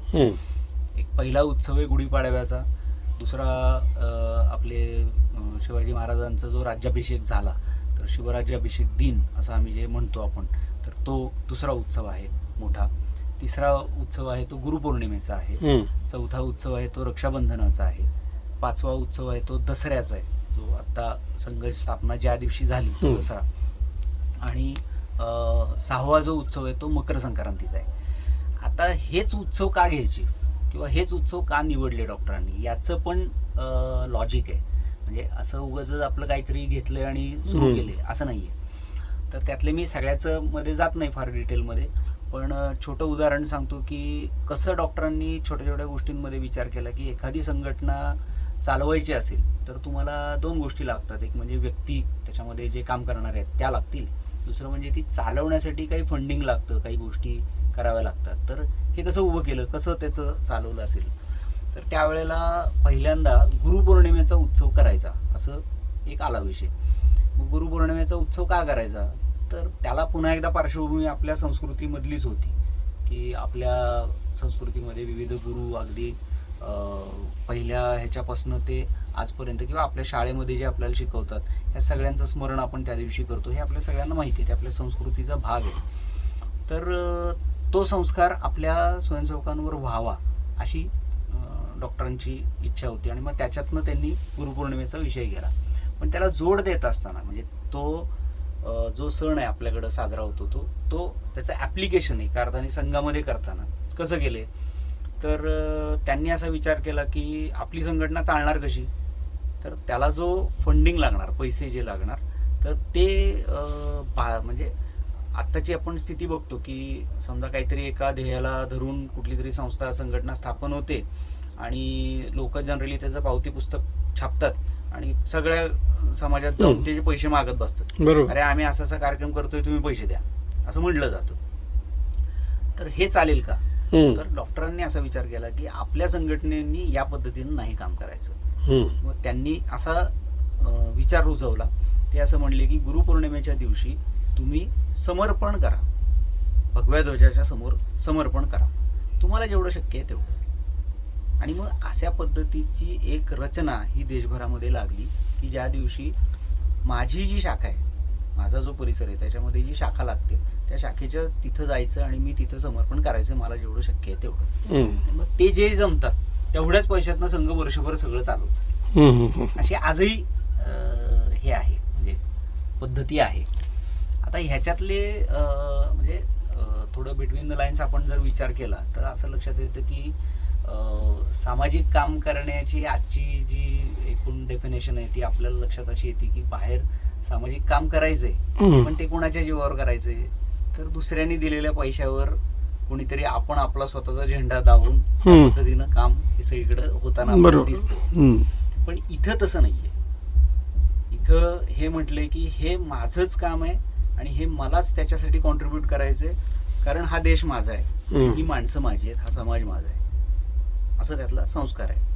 दुसरा अजून एक विषय त्यांनी जो त्याच्यामध्ये मला वाटतं की रुजवला तो असा होता की कुठलीही संस्था संघटना चालत असताना असं आपल्या लक्षात येतं की ज्यांनी स्थापन केली आहे तर त्या स्थापन केलेल्या व्यक्तीच्या नावानी ते सगळं चालतं. हे आमचे संस्थापक होते किंवा ह्या संस्थापकांनी या पद्धतीनं हा चालवला आणि मग त्यांचं पूजन, त्यांचं उदो हा सगळीकडे होताना आपल्याला दिसतो इतर संस्था संघटनांमध्ये. पहिली गुरुपौर्णिमा जेव्हा 1927 साली संघाची झाली तर त्यावेळेला गुरुपूजन करायचं असं स्वयंसेवकांना सांगितलं. तर कोणाचं करायचं, तर सगळ्या स्वयंसेवकांना असं वाटलं की नाही आता आपले डॉक्टरांनीच हे स्थापन केलंय तर डॉक्टरच आपले गुरु आहेत, त्यांचंच आपण पूजन करू असं एकूण त्यावेळेला सगळ्यांची मनस्थिती होती. म्हणून मग त्यांनी ती तयारी केली, खुर्ची आणून ठेवली, खाली तबक ठेवलं, त्याच्यात आता पाय ठेवणार, त्याची पूजा करणार, असं सगळं त्यावेळेला झालं. पण प्रत्यक्षामध्ये डॉक्टरांनी जेव्हा तो उत्सव सुरू व्हायचा होता तेव्हा डॉक्टरांनी म्हणले की हे सगळं काढून टाका. आणि हातात डॉक्टरांनी त्यावेळेला भगवा ध्वज आणून स्वयंसेवकांच्या समोर ठेवलेला आहे. आणि ते म्हणले की पूजन माझं करायचं नाहीये, पूजन भगव्या ध्वजाचं करायचंय, असं त्यांनी त्यावेळेला ह्यांना सांगितलं. आता त्याच्या मागचा विचार काय आहे, तर त्याच्या मागचा विचार असा आहे की व्यक्ती ही स्खलनशील असते. म्हणजे जरी अगदी मी असलो, म्हणजे डॉक्टर असं म्हणाले की जरी मी असलो किंवा समोर जी व्यक्ती आहे तर त्याच्यामध्ये कधीही बदल होऊ शकतो, तो कुठल्याही मोहाला कधी बळी पडू शकतो. तर हे होता कामा नये आपल्या संघटनेच्या बाबतीत. म्हणून आपण त्याचं पूजन करूया की जो भगवा ध्वज हा आमचा देश रिप्रेझेंट करतो, आमची संस्कृती रिप्रेझेंट करतो, नाही का. आपल्या प्राचीन काळापासून असंच आहे ना, भगवा ध्वज हा आमच्या अगदी रामापासून ते अगदी आताच्या जे वारकरी घेऊन जातात, देव देश धर्म या सगळ्यामध्ये तो भगवा ध्वज आहे. म्हणजे तो आमच्याकडे कसं आहे, भगवा ध्वजाचं जर नीट वर्णन आपण किंवा भगव्या रंगाचं जर आपण नीट आपल्या संस्कृतीमध्ये वर्णन जर नीट बघितलं तर भगवा हा त्यागाचं प्रतीक आहे. जे सकाळी जो सूर्य उगवतो तर त्यावेळेचं जे एकूण हे आहे, तर त्यावेळेचा जो रंग आहे तो भगवा असतो, हे सगळ्यांना माहिती. आणि ते कशाचं प्रतीक आहे, तर नवीन काही उदयाला येते, नवीन काही गोष्टी आमच्यामध्ये, एक ऊर्जा आमच्यामध्ये येते, अशा पद्धतीचं त्याचं प्रतीक आहे. तर ते म्हणून भगवा आहे आणि म्हणून त्या भगव्याचं पूजन हे आपण करावं असं त्यावेळेचं ठरलं. आणि मग त्याच्यातनं त्यांनी स्वतःला म्हणजे व्यक्ती म्हणून बाजूला केलं आणि भगवा ध्वज हा आमचा गुरु राहील हे असं संघाचं तिथं एस्टॅब्लिश केलेलं आपण बघतो. बरोबर. आणि मग ही कार्यपद्धती भगवा ध्वज हा गुरु असं करत करत करत त्यांनी शाखा वाढवण्याचं तंत्र सुरू केलं. पहिल्यांदा काही महाराष्ट्रातल्या आसपासच्या भागामध्ये संघाची शाखा हळूहळू वाढायला लागली. त्याच्यामध्ये उद्दिष्ट तरी मी मगाशी सांगितलं त्याच पद्धतीचं सगळीकडे सांगितलं. एक अजून गोष्ट डॉक्टरांनी त्यांच्या 15 वर्षाच्या कालावधीमध्ये जी एस्टॅब्लिश केली ती म्हणजे कुशपथक नावाचं एक पथक त्यांनी त्यावेळेला स्थापन केलेलं आपण बघतो. कुशपथक म्हणजे पथक असं नाही म्हणता येत त्याला, पण एक 20-25 कार्यकर्त्यांची अशी फळी निर्माण केली, असे तरुण निर्माण केले की ज्या तरुणांना त्यांनी असं सांगितलं की तुम्ही आता इथून उठून तुम्हाला जो प्रदेश मी सांगीन त्या ठिकाणी जायचंय, तिथे तुमचं शिक्षणाची मी व्यवस्था करण्याचा प्रयत्न करतो त्या ठिकाणी.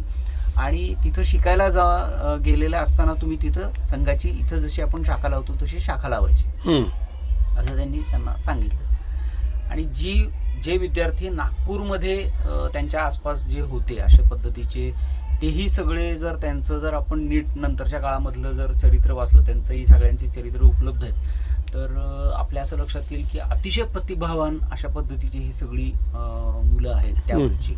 आणि नंतर ह्यांनी सगळ्यांनी पूर्ण आयुष्य हे संघासाठी दिलेलं आपल्याला बघायला मिळतं.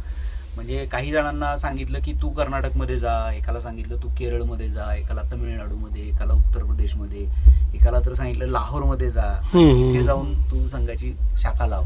आता तुम्ही बघा की आज आपण अगदी साताऱ्यासारख्या छोट्या ठिकाणी आहोत आणि आपल्याला उद्या कोणीतरी म्हटलं आजच्या काळात सुद्धा की एवढी कम्युनिकेशनची साधनं जेव्हा उपलब्ध आहेत तेव्हा सुद्धा आपण आपल्या घरामधला एखादा व्यक्ती जर पाठवायचा म्हटलं तर आपल्याही मनामध्ये थोडं एक इन्सिक्युरिटीची भावना असते की आता हा जाऊन तिथं कसं काय राहणार, कसं काय करणार असं आपल्यालाही वाटतं.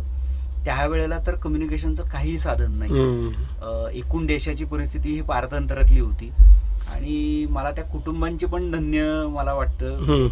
कुटुंब जी आहेत की ज्यांनी त्यांच्या मुलांना केवळ डॉक्टर हेडगेवारांच्या शब्दावर सोडलं की जावा तुम्ही तिथे आणि हे करा, हे सुद्धा खरंच महान गोष्ट आहे. बरोबर. आणि मग ते तिथं गेले आणि या प्रत्येकाने त्या प्रांतांमध्ये हळूहळू हळूहळू संघाची शाखा ही उत्पन्न केलेली आहे. आणि तो जो कालावधी आहे 25 ते 40 असे आपण जे उल्लेख केला, तर या कालावधीमध्ये संघाचं काम ओरिसा आणि आसाम हे 2 प्रांत सोडले तर सर्व प्रांतांमध्ये संघाचं काम सुरू झालेलं आपण बघतो. म्हणजे सुरुवातीच्या कालावधीतच त्याचा विस्तार हा एवढा झालेला होता. आता तो सगळ्याच जिल्ह्यांमध्ये काम होतं का त्यावेळेला, तर असं नाही म्हणता येत. म्हणजे उत्तर प्रदेशमध्ये समजा गेला असेल तर लखनौला सुरू झालं असेल, आणखीन काही 4 गावांमध्ये सुरू झालं असेल त्यावेळेला, पण सगळ्याच ह्याच्यामध्ये नाही. पण तो प्रांत म्हणून जे अस्तित्व पाहिजे हम्म, तर ते हम्म. होतं. म्हणजे त्याचं वर्णन असं सांगतात की 1940ला जेव्हा डॉक्टर अगदी शेवटच्या टप्प्यामध्ये त्यांचं जेव्हा ते गेले, हम्म. तर त्याच्या आधीचा जो संघामध्ये एक जे वेगवेगळ्या गोष्टींचं जे वैशिष्ट्य आपल्याला लक्षात येतं त्याच्यामध्ये OTC नावाचा एक विषय त्यांनी सुरू केला. OTC म्हणजे काय, ऑफिसर्स ट्रेनिंग कॅम्प असं त्यावेळेला म्हणायचे, हम्म. ज्याला आज आम्ही संघशिक्षा वर्ग म्हणतो. तर ते काय असतं, तर ते अशा पद्धतीचे सगळी ट्रेनिंग्स त्यांनी 21 दिवस येऊन राहायचं हम्म. असं त्यांनी त्यावेळेपासून सुरू केलं. त्यावेळेला 1 महिना कालावधी होता, आता 21 दिवस असतो. तर ह्या 30 दिवसामध्ये त्यांनी घरातनं जसं आपण एखाद्या कॅम्पला जातो तशा पद्धतीने तिथं राहायचं आणि तिथं ह्या सगळ्या गोष्टी शारीरिक बौद्धिकच्या सगळ्या शिकायच्या, अशासाठीचे कॅम्प्स केलेले. हम्म. तसं एक अखिल भारतीय कॅम्प जो आहे तर तो हा 1940 साली नागपूरमध्ये त्यांनी आयोजित केलेला आहे. आणि त्यावेळेला या सगळ्या प्रांतांमधली ही सगळी जे स्वयंसेवक आहेत, म्हणजे जो गेलेला पहिला स्वयंसेवक होता तो आणि त्याच्या बरोबरीनं त्यांनी तयार केलेली त्या ठिकाणचे 2, 4, 5, 10 जण जी काय होती हम्म. अशांचं एकत्रीकरण हे तिथं झालेलं आपण बघतो 1940ला. हम्म. आणि त्यावेळेला डॉक्टरांच्या बोलण्यामधनं असं एक हे आलेलं आपण बघतो की म्हणजे चित्र त्यांच्यासमोर असं ते म्हटलंय त्यांनी की ह्या देशाचे एक लघुरूप मी या ठिकाणी बघतोय, असं त्यांचं वाक्य आहे त्यावेळेचं.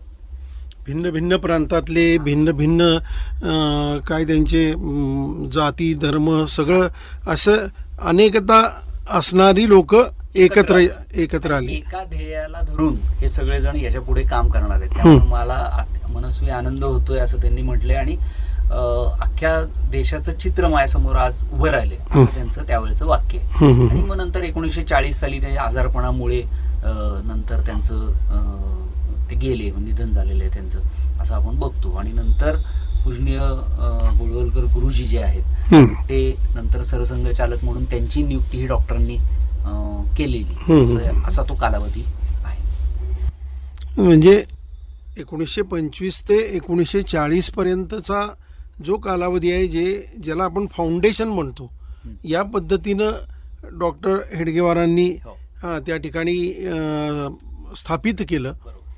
आणि त्याच्यानंतर 1940 पासून 1973 हा बराच मोठा कालावधी हा दुसरे सरसंघचालक माधव सदाशिव गोळवलकर गुरुजी यांचा हा कार्यकाळ म्हणता येईल.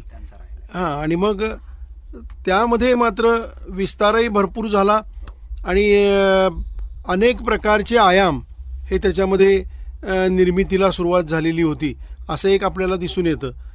तर आता आपल्याला साधारण 1940 ते 1973 या कालावधीतलं गुरुजींनी केलेलं जे कार्य आहे त्याच्याबद्दल थोडं बोलायचं आहे. खरं म्हणजे जसं डॉक्टरांचं मी मगाशी एक व्यक्तिमत्व म्हणून काही थोडे प्रसंग सांगितले, तसंच गुरुजींच्या बद्दलही बोलताना आपल्या असं लक्षात येईल की गुरुजी हे MSc त्यावेळेला झालेली व्यक्ती होती. अतिशय हुशार, ब्रिलियंट असा विद्यार्थी आणि अध्यात्माकडं खूप जास्त ओढा असणारा व्यक्तिमत्व असं त्यांचं वर्णन केलं जातं. आणि डॉक्टरांच्या 1932 साली ते साधारणपणे अधिक संपर्कामध्ये डॉक्टरांच्या किंवा एकूण संघाच्या आलेले आपण बघतो. पण त्यांनी त्यांच्या आयुष्यामध्ये असं ठरवलं होतं की नाही, मला अध्यात्मामध्येच जायचंय आणि मी पुढं एकदा संन्यास घेणार आणि या सगळ्यातनं बाहेर पडणार असं त्यांनी ठरवले. म्हणजे कलकत्त्याचे विवेकानंदांचे गुरुबंधू जे स्वामी अखंडानंद म्हणून होते, तर ते यांचे गुरु आणि त्यांच्याकडनं त्यांनी दीक्षा घेतली संन्यासाची. आणि ते असं त्यांनी ठरवलं की बाबा आपण आता संन्यास घ्यायचा आहे. पण डॉक्टरांचं वैशिष्ट्य बघा कसं आहे की डॉक्टर हे त्यांना भेटले आणि त्यांनी त्यांना ह्या आपल्या कामाची म्हणजे संघाच्या कामाची एकूण जी आवश्यकता आहे किंवा त्यांनी त्याच्यामध्ये काम केलं पाहिजे असं जे काही म्हणणं आहे तर ते त्यांना सांगितलं, त्यांना विनंती केली की तुम्ही या पद्धतीनं याच्यामध्ये काम करा. आणि अक्षरशः ते सगळं बाकीचं सोडून संघाचं पूर्ण वेळ काम करण्यासाठी म्हणून डॉक्टरांच्या बरोबर आले. आणि 39 साली त्यांना सरकार्यवाह केले पहिल्यांदा. आणि मग नंतर त्यांचा डॉक्टर गेल्यानंतर ते सरसंघचालक झालेले आपण बघतो. आता गुरुजींचा जो काळ आहे तो अतिशय तसा पुढची जी 10 वर्ष आहेत म्हणजे 40 ते 50 याच्यामध्ये जर आपण नीट थोडा विचार केला तर एकूण जगभरामध्ये जे दुसरं महायुद्ध होतं ते संपत आलं होतं, म्हणजे संपलं त्यावेळेला. त्यामुळं एकूण जगामध्ये उलथापालथ खूप झाली, औद्योगिक क्रांतीला सुरुवात झालेली आपण बघतो.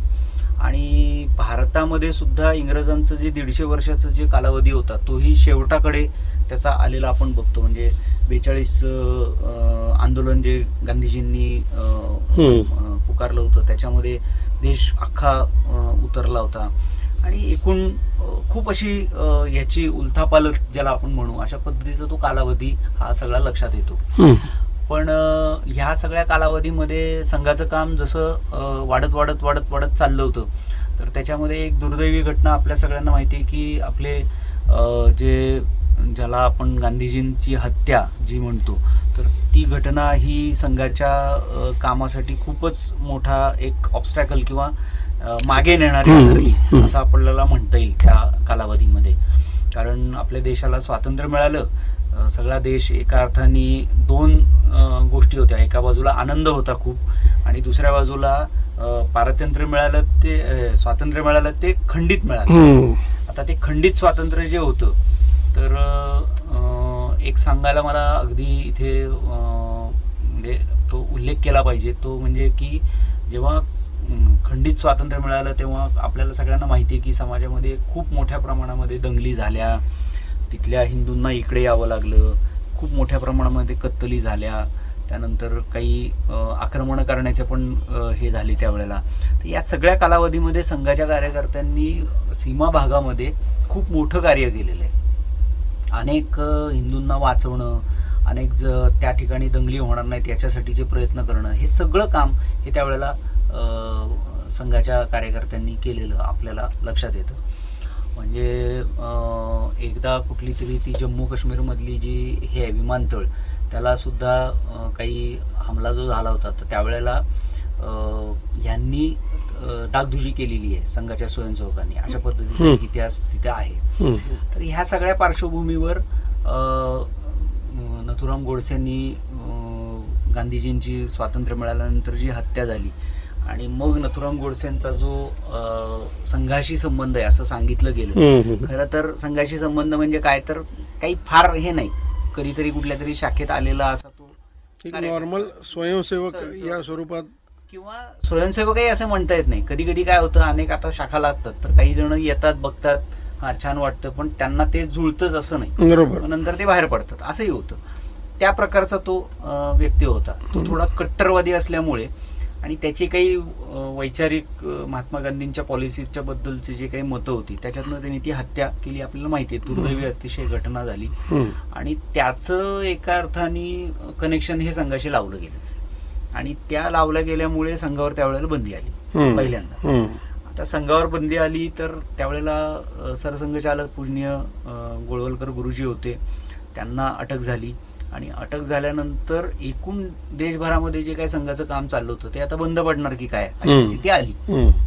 पण गोळवलकर गुरुजींनी अतिशय चांगल्या पद्धतीनं हा सगळा त्यावेळचा कालावधी हाताळलेला आपण बघतो. आणि त्यावेळचे सरदार वल्लभभाई पटेल असतील किंवा पंतप्रधान नेहरू असतील, ह्या सगळ्यांना सुद्धा गोळवलकर गुरुजींची एकूण क्षमता, त्यांचं असणारं हे सगळं माहिती होतं. त्यामुळं त्यातनं त्यांनी संघाला खूप चांगल्या पद्धतीनं बाहेर काढलेलं आपण बघतो. आणि मग ती बंदी उठली, नंतर ते एकूण सगळा विषय लक्षात आला की हा काय याचा संघाचा काही संबंध नाहीये, मग बंदी काढली गेली. आणि मग गोळवलकर गुरुजींनी मात्र संघाचं काम हे अतिशय वेगाने आणि जवळपास त्यांचा 33 वर्षाचा कालावधी आहे एकूण सरसंघचालक म्हणून. तर या कालावधीमध्ये संघाचं जे मी मगाशी सांगितलं, म्हणजे मागच्या ह्याच्यात सांगितलं तसं डॉक्टर हेडगेवारांच्या काळामध्ये संघ हा प्रत्येक प्रांतामध्ये पोहोचला. गुरुजींच्या काळामध्ये असं सांगतात की संघ हा नुसता प्रांतात नाही तर त्यातल्या प्रत्येक जिल्ह्यापर्यंत पोहोचला, असं झालेलं आहे. म्हणजे त्यांचं वर्णन असं करतात की ते वर्षात 2 वेळा पूर्ण देशाचा प्रवास त्यांचा पूर्ण व्हायचा. म्हणजे 66 वेळा त्यांनी देशाची परिक्रमा केली असं त्यांचं वर्णन. म्हणजे ते असं म्हणायचे की त्यांना घर नव्हतंच, ते रेल्वेतच राहायचे, असं त्यांचं वर्णन केलं जातं. म्हणजे प्रत्येक संघ शाखेला भेट देणं या निमित्तानं फिरणं व्हायचं का नवीन स्थापना करण्याच्या दृष्टिकोनातून? हा, म्हणजे आता त्याच्यात कसं असेल की बाबा उदाहरणार्थ समजा एखाद्या नवीन प्रांतात समजा काम सुरू झाले महाराष्ट्रात समजा आपण उदाहरण घेऊ तर महाराष्ट्रामध्ये आज पुण्यासारख्या मोठ्या शहरात आहे, पण मग सातारा आहे, सांगली आहे, कोल्हापूर आहे, या सगळ्या ठिकाणी काम कसं करणार? मग त्याच्यासाठीचा प्रयत्न, मग त्याच्यासाठीची संघटनात्मक बांधणी, मग तिथले कोण व्यक्ती आहेत त्यांना जाऊन भेटणं, असं सगळं त्यांनी त्या त्या प्रांतांमध्ये रचना त्या पद्धतीची उत्पन्न केलेली आपण बघतो. आणि खाली सुद्धा मग खाली मोठी कार्यकर्त्यांची फळी त्यावेळेला निर्माण केलेली आहे. कारण एक सरसंघचालक एवढं सगळं करू शकत नाहीत, ते शेवटी खाली कुणीतरी तुमच्या काम करावं लागतं. आणि बरं, हे काम असं नाहीये की आज केलं आणि 15 दिवसांनी परत एकदा एकत्र येतं. रोज करायचं काम आहे, आणि रोज करायचं काम हे सगळ्यात अवघड असतं. म्हणजे आमच्या सगळ्या याच्यामध्ये आम्ही म्हणतो की संघाच्या कामामधलं सगळ्यात अवघड काम काय आहे, तर रोजची शाखा चालवणं हे सगळ्यात अवघड काम आहे. म्हणजे तुम्ही असा विचार करा ना, बघा ना, की आपल्याला रोज सकाळी पर्टिक्युलर वेळेला त्या ठिकाणी जायचं आणि तेच ते रोज करायचे. हो, आणि हे सगळं करत असताना स्वतःचे वैयक्तिक उद्योग, स्वतःचे दैनंदिन जी व्यस्तता आहे ती सांभाळून ह्या सगळ्या गोष्टी करायच्या. तर तसं मग गोळवलकर गुरुजींनी सगळ्या ठिकाणी एवढा प्रवास आणि एवढं सगळं केलं, आणि त्यातनं संघाचं काम हे अधिक ठिकाणी पोचलं. पण नंतरचं एक वैशिष्ट्य गोळवलकर गुरुजींचं सांगता येईल त्यांच्या कालावधीमधलं, ते म्हणजे नुसतं संघाचंच काम त्यांनी वाढवलं असं नाहीये. आपल्या असं लक्षात येईल की समाज जीवनाची अनेक विविध अंग आहेत, तर या सगळ्या अंगांमध्ये सुद्धा संघविचार किंवा संघाने जो विचार हा दिला की बाबा ह्या देशाची उन्नत अवस्था नेण्यासाठी तुम्हाला त्या त्या क्षेत्रांमध्ये चांगल्या प्रकारची माणसं उभी राहणं आणि त्यांनी ते क्षेत्र पुढे नेणं, हे काम करायला लागेल. मग त्याच्यासाठी फक्त संघाच्या शाखेवर येणारीच माणसं चांगली आहेत का, तर असं नाहीये. तर समाजात खूप चांगली चांगली माणसं वेगवेगळ्या ठिकाणी काम करतात, हे त्यांनी हेरलं. आणि त्यातनं त्यांनी असं ठरवलं की नाही, मग त्या लोकांचं संघटन आपण बांधू शकतो का त्या त्या क्षेत्रापुरतं, असा विचार त्यांनी केला. मग त्याच्यात अनेक क्षेत्र आहेत, म्हणजे जसं औद्योगिक क्षेत्र आहे, सांस्कृतिक क्षेत्र आहे, आर्थिक क्षेत्र आहे, किंवा कामगार क्षेत्र आहे, असे अनेक क्षेत्र आहेत, महिला वर्गाचं क्षेत्र आहे. ह्या सगळ्या समाज जीवनाची जी वेगवेगळी अंग आहेत, तर ह्याचा कोण विचार करणार, असं त्यांनी ठरवलं. आणि त्याच्यातनं अनेक प्रकारच्या संघटना या संघ विचार घेऊन, म्हणजे बेस हा संघाच्या विचारांचा आहे, पण प्रत्यक्ष जे ऍप्लिकेशन आहे ते त्या त्या क्षेत्राला अनुसरून उभं केलेलं आपण बघतो. उदाहरणार्थ शैक्षणिक क्षेत्र, म्हणजे संघावर जी बंदी, मगाशी मी म्हटलं तसं बंदी आली, त्यावेळेला एकूण युवकांमध्ये काम कसं उभं करणार म्हणून अखिल भारतीय विद्यार्थी परिषदेची स्थापना ही 7 जणांनी मिळून केली. त्यात अटल बिहारी वाजपेयी पण त्यावेळेला होते, दत्ताजी टिळवळकर होते. यांनी ह्या 7-8 स्वयंसेवकांनी त्यावेळेला अखिल भारतीय विद्यार्थी परिषदेची जी महाविद्यालयीन क्षेत्रामध्ये आजही 1 नंबरची संघटना आहे, 49 साली त्याची स्थापना झाली. त्याची स्थापना झाली विद्यार्थी परिषदेची. 52च्या दरम्यान साधारणपणे मजदूर क्षेत्रामध्ये भारतीय मजदूर संघाची स्थापना ही झालेली आहे आपण बघतो. कारण एक आपल्या सगळ्यांना माहिती आहे की इतरही सगळ्या संस्था संघटनांचे हे होत्या, संघटना होत्या, पण केवळ 2 म्हणजे साम्यवादी आणि समाजवादी विचारसरणीमध्ये एक मांडणी अशी व्हायची त्यावेळेला की 2च वर्ग आहेत या समाजामध्ये, एक आहे श्रीमंतांचा आणि एक आहे गरिबांचा, आणि मग तो वर्ग संघर्ष हा कायमच राहील, अशा पद्धतीची मांडणी त्यावेळेला मार्क्सिस्ट आणि एकूण या सगळ्या ह्याच्यामध्ये होत असताना आपण माहिती आहे आपल्याला. पण त्याच्यापेक्षा एक तिसरा विचार हा या हिंदू तत्वज्ञानामधनं आपण देण्याचा प्रयत्न हा त्यावेळेला केलेला गुरुजींनी, आणि त्याला दत्तोपंत ठेंगडींसारखं एक मोठं नाव त्यावेळेला त्या कामासाठी डॉक्टर हे गुरुजींनी त्यावेळेला दिलेलं आहे. आणि मग दत्तोपंत ठेंगडींनी ती संघटना एवढ्या वरच्या स्तरावर नेली की केवळ हा वर्ग संघर्ष आहे असं न मानता मॅनेजमेंटमधले लोक आणि कामगार किंवा नोकर ह्या सगळ्यांनी मिळून या क्षेत्राचं चांगलं होऊ शकतं, अशा पद्धतीची एक मांडणी केली. आणि त्याचं एक इम्प्लिमेंटेशन त्या पद्धतीनं त्या संघटनेमध्ये आजही होताना आपल्याला दिसतं. तर हा एक विचार त्याच्यामध्ये दिला. यशवंतराव केळकर नावाचे जे कार्यकर्ते होते त्यांना विद्यार्थी परिषदेमध्ये दिले, आणि त्याच्यातनं त्यांनी अखिल भारतीय स्तरावर विद्यार्थी परिषदेचं काम हे त्यावेळेला वाढवलेलं आहे. त्याच्यानंतर 64 साली साधारणपणे विश्व हिंदू परिषदेची स्थापना झाली आहे. आणि विश्व हिंदू परिषद हे आपल्याला म्हणजे आपल्याला माहिती आहे की आजही सगळ्यात मोठी संघटना आहे धार्मिक क्षेत्रामधली. त्याचा जेव्हा विचार करतो तेव्हा मला एक आवर्जून उल्लेख या ठिकाणी करावासा वाटतो की विश्व हिंदू परिषदेचं काम हे धार्मिक क्षेत्रामध्ये अनेक जे संत महंत शंकराचार्य किंवा अगदी गावामध्ये असणारे एखादे जे मुनी असतात किंवा जे संत असतात की ज्यांचं फॉलोईंग आहे आज समाजामध्ये, आजही आपल्या जर देशाचा जर विचार केला तर आध्यात्मिक ओढा हा आपल्या समाजाचा खूप जास्त आहे. आणि त्यामुळे आध्यात्मिक त्या त्या ठिकाणचे जे संत महंत आहेत त्यांचं फॉलोईंग खूप जास्त असतं. त्यामुळं तुम्हाला जर हा चांगला विचार जर समाजामध्ये खालपर्यंत न्यायचा असेल तर ह्या सगळ्या लोकांचं संघटन, या सगळ्या लोकांना एका ह्याच्यावर आणण्याचं काम हे करावं लागेल. अशा पद्धतीचं साधारणपणे विचार हा यांनी केलेला आपण बघतो.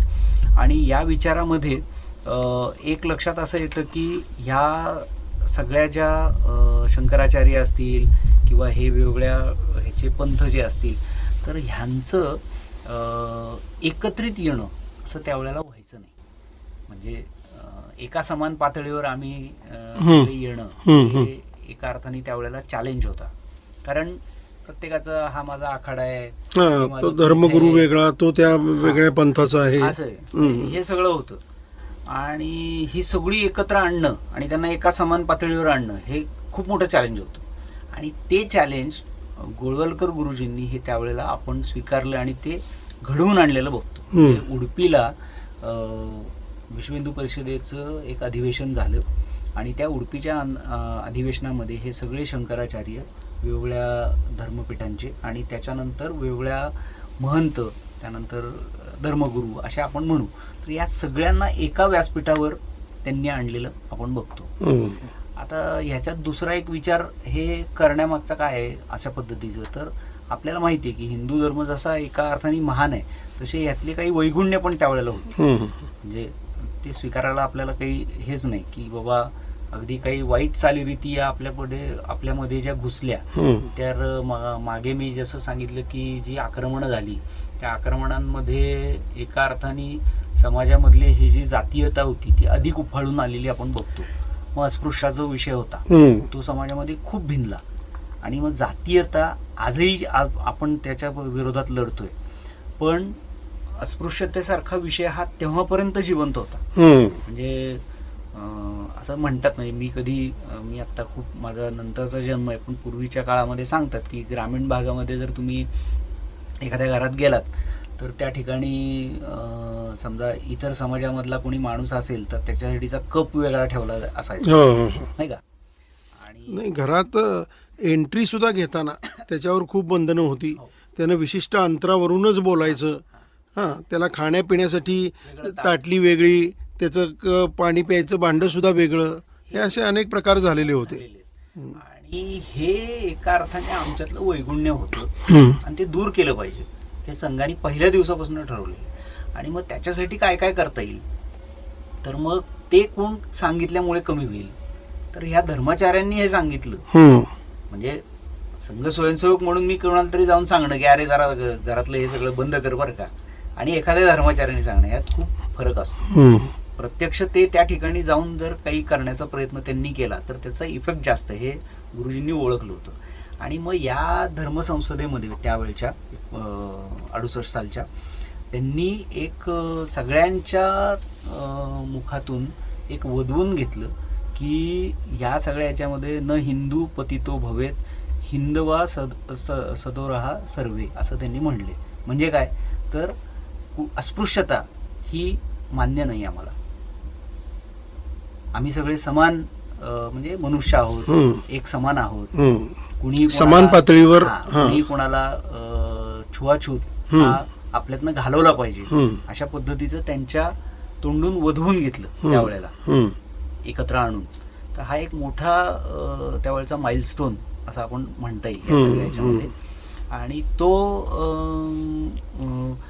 ते जेव्हा झालं ही धर्मसंसद, त्याच्यानंतर मग हे सगळे शंकराचार्य असतील किंवा इतर जे पीठाधीश असतील हे प्रत्यक्ष झोपडपट्टीमध्ये ज्याला आज आपण म्हणतो अशा ठिकाणी जाऊन त्या ठिकाणच्या माणसांच्या बरोबर त्यांचं हे सुरू झालेलं असं आपल्या लक्षात येतं. आता हे सगळेजण असं करत असतील असं नाही, पण मेजॉरिटी त्यावेळेचा विषय हा तसा होता. पण हे एक मोठी उपलब्धी ही गुरुजींनी त्यावेळेला केलेली आपण बघतो.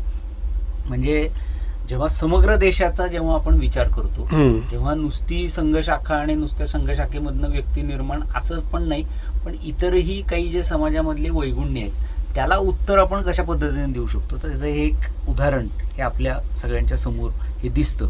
त्यामुळं अशा पद्धतीच्या विविध संस्था संघटनांचं एक जाळं हे ह्या कालावधीमध्ये गुरुजींच्या उत्पन्न केलेलं हम्म, बघतो हम्म. आपण. म्हणजे नुसतं तेच आहे असं नाही, संस्कृत भारती आहे, विद्या भारती आहे, संस्कार भारती संस्कार आहे, भारती आहे, त्याच्यानंतर राष्ट्रसेविका समिती, राष्ट्रसेविका समिती आहे, किंवा वनवासी भागामध्ये म्हणजे ह्याच्यामध्ये जनजाती कल्याण आश्रम जो आहे, वनवासी कल्याण आश्रम. हा आता त्याचं नाव जनजाती जनजाती. कल्याण आश्रम असं हम्म, आता आहे. हम्म. तर ते काम हे सुरू झालेलं आपण बघतो. ह्या सगळ्या वेगवेगळ्या संस्था संघटनांचं जाळं हे त्यावेळेला गुरुजींनी सुरू केलं हम्म. आणि ते त्यांचं मोठं यश हे या सगळ्या याच्यामध्ये दिसतं.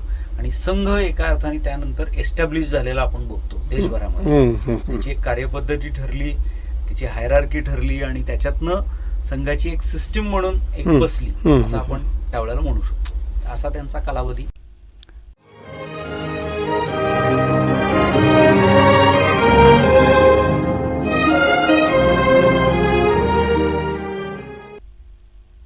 श्रोतेहो, आत्ताच आपण आनंद घेतलात सत्संग या कार्यक्रमाचा. यामध्ये आज आपण ऐकलीत राष्ट्रीय स्वयंसेवक संघाचे सातारा जिल्ह्याचे कार्यवाह श्रीयुत महेश शिवदे यांची शेखर कुलकर्णी यांनी घेतलेल्या मुलाखतीचा दुसरा भाग. तर श्रोतेहो, यामध्ये आज आपण जाणून घेतलं माननीय डॉक्टर केशव बळीराम हेडगेवार यांचा सरसंघचालक म्हणून 1925 ते 1940चा कार्यकाळ. तर श्रोतेहो, आजच्या भागात इथेच थांबूयात. पुन्हा भेटूयात पुढच्या भागात, म्हणजेच पुढच्या शनिवारी ठीक सकाळी 10 वाजता. तोपर्यंत नमस्कार.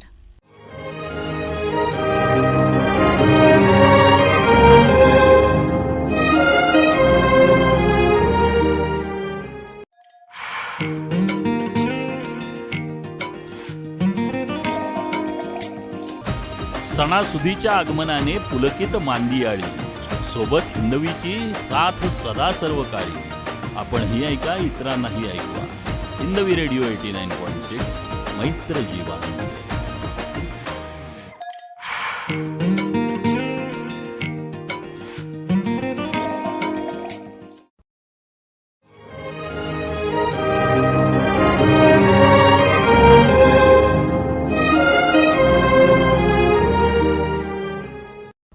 श्रोते हो, नमस्कार. आपण ऐकत आहात हिंदवी रेडिओ 89.6 मैत्र जीवांचे.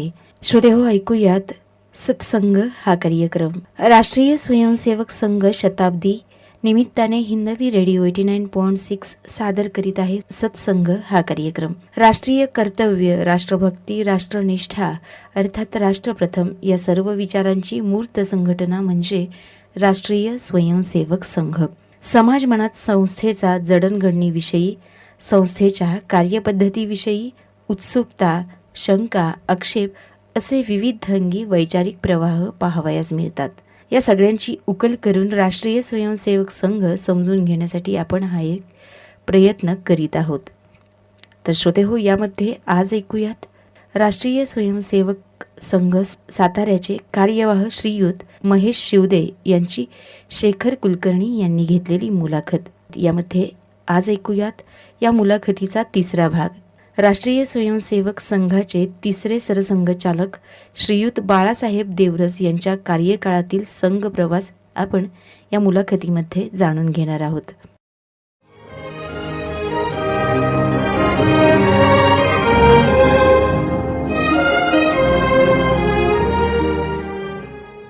दुसरे सरसंघचालक म्हणूनचा जो कालावधी आहे 1940 ते 1973 या कालावधीतला आहे. त्याच्यानंतर हे बदल होत होते.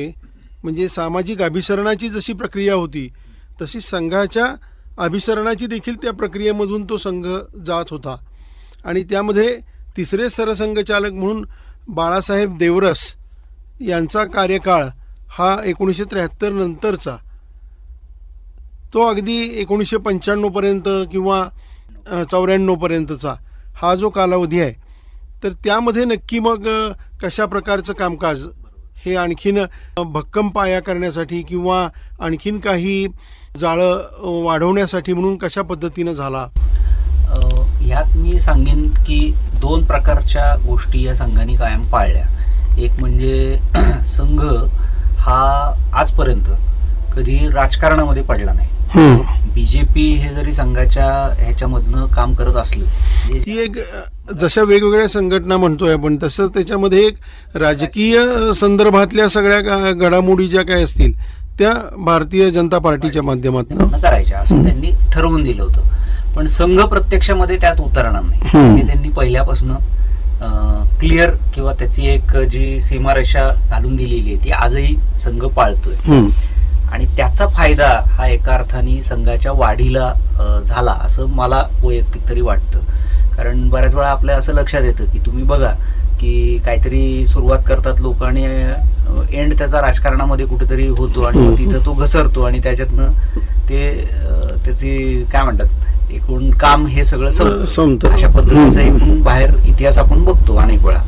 किंवा अनेक ज्या संस्था संघटना बाहेर ज्या दिसतात त्याच्यामध्ये सुद्धा अ ब क ड इ प इतके त्याचे तुकडे झालेले आपण बघतो. खाली जी फळी आहे त्याच्यामध्ये सुद्धा खूप मोठ्या प्रमाणामध्ये हे झालेलं समन्वय नसतो आणि शेवटी ते संपुष्टात येतं असं ते दिसतं. पण संघाच्या बाबतीत हे झालं नाही. त्याचं कारण मूळतः लक्षात असं येते की संघाची जी कार्यपद्धती आहे त्या कार्यपद्धतीच्या अनेक वैशिष्ट्ये आहेत. आता त्या कार्यपद्धतीच्या वैशिष्ट्यांमध्ये एक आहे की सामूहिकता हा पहिला मला जो जाणवतो तो विषय आहे. म्हणजे प्रत्येक अगदी छोट्या शेवटच्या काम करणाऱ्या कार्यकर्त्याला सुद्धा तिथं जो होणारा कार्यक्रम आहे त्याच्या निर्णय प्रक्रियेमध्ये मी आहे आणि हा माझा कार्यक्रम आहे असं वाटतं. अशी कार्यपद्धती विकसित केलेली आहे. आता त्याच्यावर खरं तर एक वेगळं हे होऊ शकतं. बरोबर. पण मी सांगताना असं सांगेन की ती जी प्रक्रिया जी उत्पन्न केली आहे तर ती प्रक्रिया इतकी सुंदर आहे की त्याच्यातनं कार्यकर्त्याला असं वाटतं की हे सगळं माझंच आहे. हा एक पार्ट आहे. दुसरा म्हणजे संघामध्ये जी व्यक्तित्व म्हणजे प्रत्येकाचे एकमेकांबद्दलचे जे ऋणानुबंध आहेत म्हणजे व्यक्ती म्हणून थोडक्यात आता कसं आहे की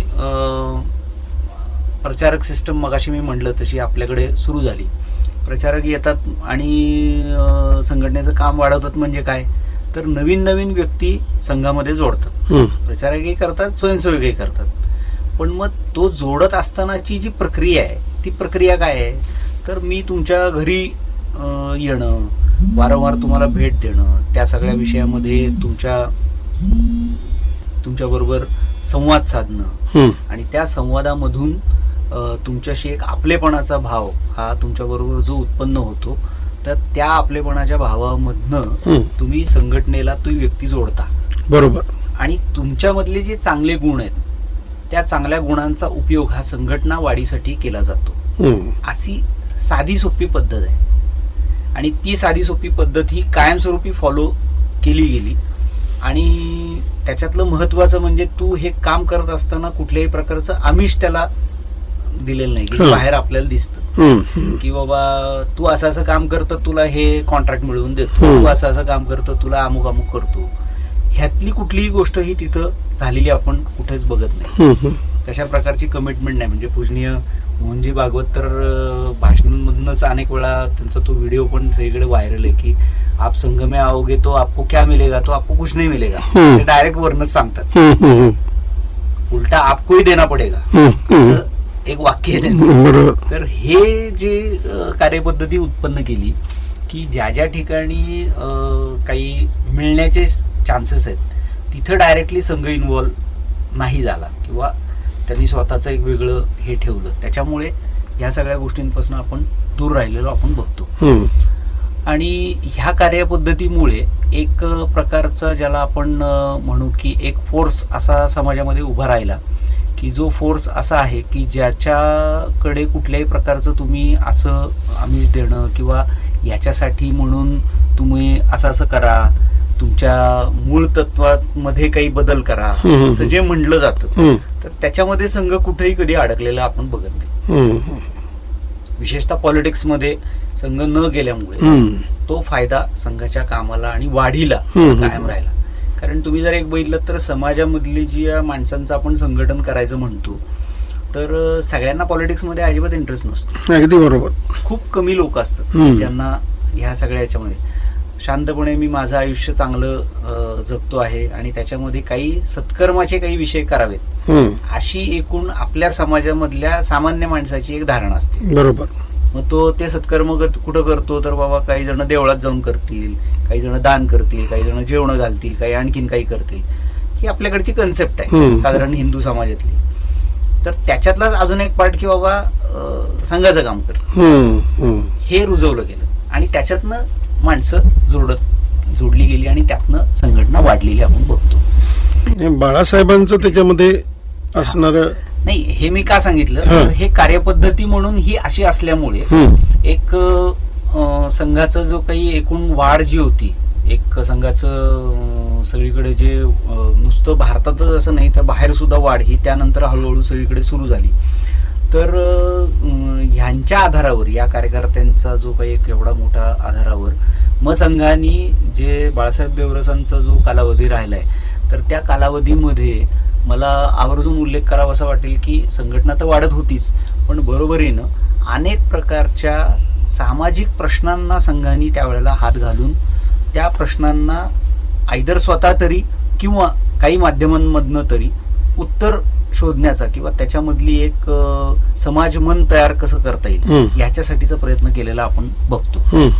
उदाहरणार्थ मगाशी मी उल्लेख केला पूजनीय गुरुजींचा की गुरुजींनी समाजातली अस्पृश्यता निर्माण जी झाली होती तर ती घालवण्यासाठी किंवा जातीयतेचं एकूण हे कमी करण्यासाठी म्हणून प्रयत्न केले. तर त्या प्रयत्नांचा पुढचा भाग म्हणून 74 साली जेव्हा नुकते हे सरसंघचालक झाले पूजनीय बाळासाहेब देवरस, तेव्हा वसंत व्याख्यानमाला पुण्यामध्ये आयोजित होत होती, आजही होते. तर त्याच्यामध्ये त्यांचं भाषण ठरवलं होतं समरसता विषयामध्ये. तर त्यावेळेला त्यांनी असं म्हटलेलं आहे वाक्य की अस्पृश्यता जर या जगामध्ये वाईट नसेल तर या जगामध्ये काहीच वाईट नाहीये आणि it should go lock stock and barrel असं त्यांचं वाक्य आहे त्यावेळेचं.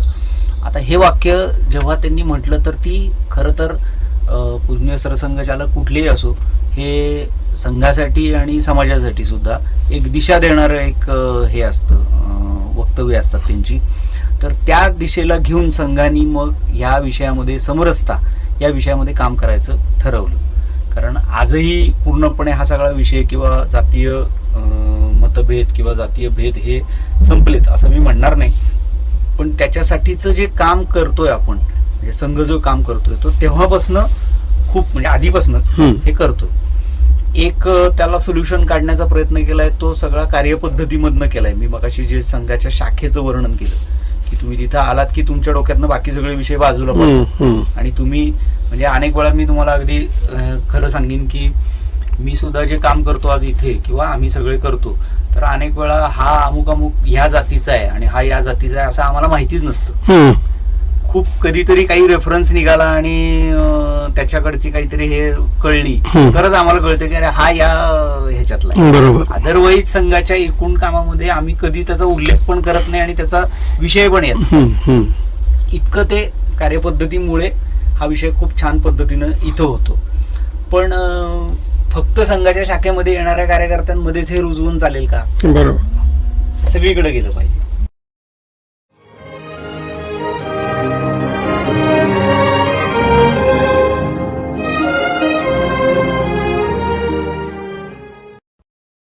श्रोते हो, आत्ताच आपण ऐकलात सत्संग हा कार्यक्रम. यामध्ये आज आपण ऐकलीत राष्ट्रीय स्वयंसेवक संघ साताराचे कार्यवाह श्रीयुत महेश शिवदे यांची शेखर कुलकर्णी यांनी घेतलेली मुलाखत. यामध्ये आज आपण जाणून घेतलं राष्ट्रीय स्वयंसेवक संघाचे तिसरे सरसंघचालक श्रीयुत बाळासाहेब देवरस यांच्या कार्यकाळातील संघ प्रवास. तर श्रोते हो, पुन्हा भेटूयात पुढच्या भागात. तोपर्यंत नमस्कार.